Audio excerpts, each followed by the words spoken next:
Okay friends, it's time to get started on replacing our blower motor resistor. First, you have to locate it. It's going to be located underneath the passenger side dash.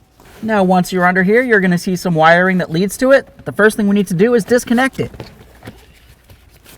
There's a little tab right here. You can carefully get underneath that, being careful not to break it. Pry it away gently, and then bring this down. Once it's off, you're going to want to inspect that wiring. Make sure you don't see any funny colors. If you do, it's corrosion and it needs to be dealt with. This looks good. Let's set it aside. The next thing we're going to do is remove our mounting screw right here.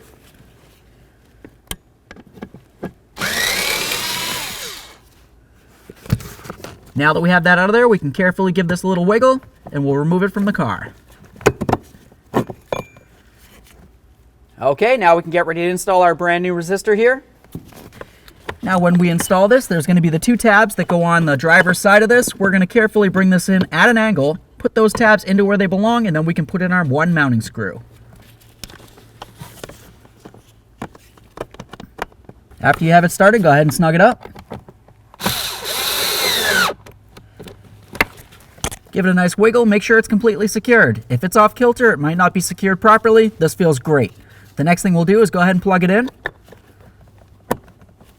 Okay, so we got it all back together. What's left to do now? Go ahead and put the key in the on position and test your blower motor. You want to make sure it functions, and of course, it functions on all speeds.